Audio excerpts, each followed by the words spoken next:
Здравствуйте, смотрите в сегодняшнем выпуске. Президент Туркменистана провел заседание Госсовета безопасности. Премьер-министр Ирака приглашен на Международный форум мира в Ашхабаде. Футболисты «Аркадак» выиграли первый матч 1/4 финала Лиги вызова и другие новости. Президент Туркменистана, верховный главнокомандующий вооруженными силами страны, генерал армии Сердар Бердымухамедов провел заседание Государственного совета безопасности, на котором были подведены итоги деятельности военных и правоохранительных органов за первые 2 месяца 2025 года.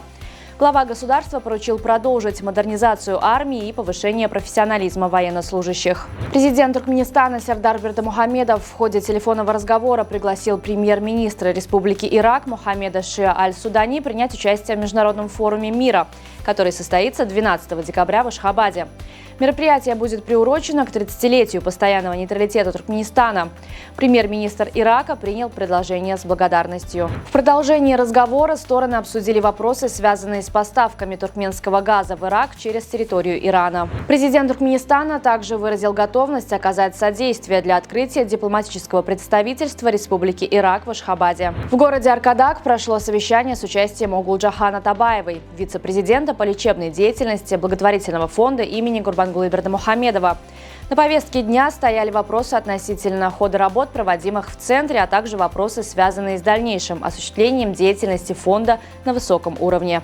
В новом жилом массиве по улице Алтын-Несил в Безминском этапе Ашхабада состоялась торжественная сдача в эксплуатацию 3 многоквартирных домов улучшенной планировки. Торжественная церемония открытия домов прошла в преддверии Международного женского дня. Новые просторные квартиры улучшенной планировки – это незабываемое событие в жизни новоселов. Делегация Европейского банка реконструкции и развития прибыла в Туркменистан для изучения потребностей местного банковского сектора и определения новых направлений партнерства. В ходе встречи с заместителем министра иностранных дел Туркменистана Мяхри Бяшимовой стороны подчеркнули долгосрочный и плодотворный характер сотрудничества, результатом которого стала реализация более 80 проектов в различных сферах. Американские биологи создали генетически модифицированных мышей с особым густым мехом, который напоминает шерсть мамонтов, вымерших около 4000 лет назад. Ученым удалось модифицировать 7 генов в эмбрионах мышей, что привело к появлению грызунов с необычно длинной и густой шерстью. Сирийская балерина Ярах Дейр вошла в Книгу рекордов Гиннесса, выполнив шпагат между 2 движущимися квадроциклами. Удерживая равновесие в позиции шпагата, Яра преодолела дистанцию в 470 метров по пустыне Дубая со скоростью около 10 км в час.